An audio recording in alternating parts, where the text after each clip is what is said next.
السلام علیکم ویورز، آج ہم آپ کے لیے افسانہ لائے ہیں آہ یہ بخت۔ اس کی رائٹر شیزہ خانی ہے۔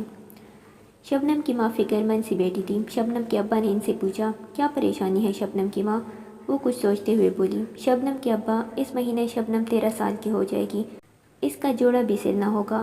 اس کے ابا مسکراتے ہوئے بولے اوہ بولیے، اس میں پریشان ہونے والی کون سی بات ہے؟ سلمیٰ کی طرح شبنم کا بھی رب سونا کوئی نہ کوئی سبب بنا دے گا، بس تو جوڑا سل کر رکھ لے۔ گاؤں میں جب کوئی لڑکی 13 سال کی ہو جاتی تو اس کی شادی کا جوڑا سل کے رکھ لیا جاتا اور آس پاس کے گاؤں میں سب کو خبر کر دی جاتی کہ فلاں شخص کے گھر میں لڑکی ہے، جو کوئی شادی کا ارادہ رکھتا ہے ان کے گھر چلا جائے۔ جہاں شبنم 13 سال کی ہو گئی تھی وہی ان کے پڑوس میں رہنے والی نیما بھی 13 سال کی ہونے والی تھی۔ شام میں شبنم کی ماں نیما کی ماں کے پاس گئی اور ان دونوں کے جوڑے سلنے کی بات کی۔ نیما اور شبنم ہم عمر ہونے کے ساتھ ساتھ اچھی سہیلیاں بھی تھیں۔ ان دونوں کی مائیں گاؤں کی اس عورت کے پاس گئیں جو شادی کے جوڑے بیچا کرتی تھی۔ ایک یہی واحد گھر تھا جن میں کپڑے ملتے، سارے گاؤں کے لوگ ان سے کپڑے لیا کرتے تھے اور کفن بھی یہی خاتون بھیجا کرتی۔ ان دونوں کی شادی کا جوڑا لایا گیا اور آس پاس کی عورتوں کو جمع کیا گیا۔ صبح صبح عورتیں لگ جاتی، شادی کے جوڑے پر بیل بوٹے بنائے جاتے، البتہ دوپٹہ سفید رنگ کا ہوتا جس کے کنارے پر گوٹا کناری کی جاتی۔ 3 دن میں 2 جوڑے تیار ہو گئے، اب رشتہ آنے کی دیر تھی۔ نیما اور شبنم صبح سویرے چھت پر چلی جاتی اور سورج نکلنے سے پہلے اوپلے تانپنے بیٹھ جاتی۔ چھوٹے چھوٹے بالٹیاں گوبر سے بھری جاتی، چھت پر لے جا کے اوپلے تانپے جاتے۔ اس کام سے فارغ ہو کر بوڑھے برگد کے درخت کے سائے میں بیٹھ جایا کرتی اور اپنے جہیز کے لیے دریوں پر بچھانے والا کپڑا، صندوقیوں پر بچھانے والا کپڑا، کرسیوں کی گدیاں، رضائیاں اور تکیوں کے خلاف بنائے جاتے۔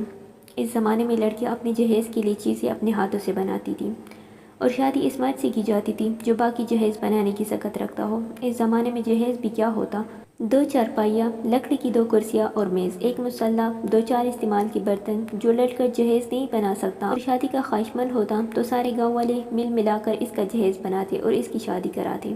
نیما ذرا دبتے رنگ کی حامل لڑکی تھی، جبکہ شبنم اپنے نام کی طرح خوبصورت، صاف شفاف چہرے اور روشن آنکھوں والی شہزادی تھی۔ ایک اور ان کی پڑوس میں رہنے والی لڑکی کنیز تھی، جو اپنی کالی رنگت کے باعث 18 کو پہنچ کے بھی غیر شادی شدہ تھی اور حسرت سے نیما اور شبنم کو دیکھتی جو ان سے چھوٹی ہونے کے باوجود شادی ہونے جا رہی تھی۔ پہلے شبنم کا اچھا رشتہ آیا، سب شادی کے لیے متفق تھے۔ لڑکا 5 جماعت پاس تھا اور چودھریوں کے ہاں لکھت پڑھت کا کام کرتا تھا۔ معمول کے کاموں میں مشغول شبنم کو کچھ پتہ نہیں تھا۔ دروازے پر دستک ہوئی، شبنم چھت پر اوپلے تانپ رہی تھی۔ نیما اس کے ساتھ تھی۔ شک تو اسے تب بھی نہیں ہوا جب اس کی بہن سلمیٰ اپنے 6 بچوں کے ساتھ سج دج کر آئی۔ ماں نے شبنم سے کہا جاؤ جا کے ہاتھ منہ دھو۔ شبنم نے منہ ہاتھ دھو لیا۔ اس کی ماں نے آس پڑوس میں سلمیٰ کے بچوں کو دوڑایا کہ شبنم کو لینے اس کا شوہر آ گیا ہے۔ سب دوڑے دوڑے چلے آئے۔ نیما نے شبنم کو کاجل لگوایا۔ اس کی ماں نے شادی کا جوڑا نکالا۔ چودھری کی بیٹی سے سرخی منگوائی گئی۔ شبنم کو تیار کیا گیا، وہ چاند کی طرح پیاری لگ رہی تھی۔ رونے میں مشغول شبنم کو سارے گاؤں کی عورتیں وداع کرنے پہنچ گئی تھیں۔ شبنم رخصت ہو گئی، نیما روتی رہی اور کنیز اپنے سے چھوٹی شبنم کی شادی پر حسرت گناتی۔ شادی کے بعد شبنم خوش تھی۔ شادی کے 3 ماہ بعد ماں باپ سے ملنے آئی تھی۔ سارے لوگ جمع تھے اسے دیکھنے۔ اسے یہ بھی پتہ چلا نیما کی بھی شادی ہونے والی ہے۔ لڑکا موچی تھا، باپ کے ساتھ دکان پر ہوتا تھا۔ شام کو نیما رخصت ہونے والی تھی، اسے رخصت کر کے شبنم گھر کو چلی۔ شادی کو 1 سال ہونے کو تھا، پر اب تک شبنم کے ہاتھ سے کوئی خوشی کی خبر نہ آئی تھی۔ اس کی ساس اور نندیں اسے تانے دیتی نہیں تکتی تھی۔ شبنم کا شوہر بھی گھر کے جھگڑوں سے تنگ تھا۔ لڑ جھگڑ کر شبنم گھر آ گئی۔ ماں نے یہ کہتے ہوئے واپس بھیجا کہ اب تیرا مرنا جینا اپنے شوہر کے ساتھ ہے۔ نیما کے 2 بچے تھے، البتہ شبنم ابھی تک اولاد کی خوشی سے محروم تھی۔ اب ساس نندوں کی بھی امید ختم ہو گئی تو شبنم پر سوکن لا کر بٹھا دی، اور وہ بھی کون؟ وہی شبنم کے پڑوس والی کنیز۔ ان کے گھر روزانہ لڑائی ہونے لگی۔ شبنم کے شوہر کو شبنم پسند تھی، اسے مجبور کر کے کنیز کو اس کے سر باندھا گیا۔ روز روز کی چیخ سے شبنم بیمار پڑ گئی۔ پہلے تو یہ حوصلہ تھا کہ میاں ساتھ ہے، پر جب سے کنیز کا پیر باری ہوا تھا شبنم کے شوہر نے اس سے بات کرنا بھی چھوڑ دی تھی۔ کنیز کے 2 بیٹے ہوئے جس سے اس کی قدر میں اور بھی اضافہ ہوا تھا۔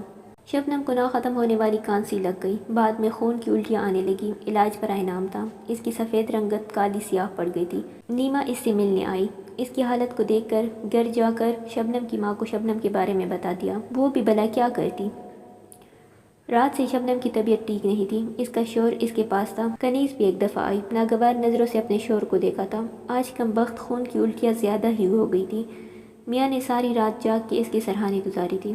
آدھی رات کو شبنم نے پانی مانگا، اٹھ کے دری تک گئی، پیالی میں سے کچھ نکالا اور پھانک لیا، اوپر سے پانی پی لیا اور لیٹ گئی۔ فجر کے وقت اس کی سانسیں اکڑنے لگی۔ اس کے شوہر نے اس سے معافی مانگ لی، اپنا حق حلال کیا اور اس کی آنکھیں بند ہونے لگی۔ صبح تک اس کی موت کی خبر ہر سو پھیل گئی تھی۔ شبنم کی ماں اس کی میت گھر لائی کہ یہی دفنائیں گے۔ اسی راستے سے شبنم کو لایا گیا جس پر وہ شادی کے وقت سرخ جوڑا پہن کر خود چل کے گئی تھی، دل میں نئے ارمانوں کو سجا کے۔ گاؤں کی اس خاتون سے کفن منگوائی گئی جس سے شبنم کی شادی کا جوڑا دیا گیا تھا، اور شادی کے 4 سال بعد ٹھیک 18 سال کی عمر میں شبنم اس دار فانی سے کوچ کر گئی۔ اس کی میت پر اس کے ماں باپ اور سہیلی نیما کے سوا کوئی نہ رویا۔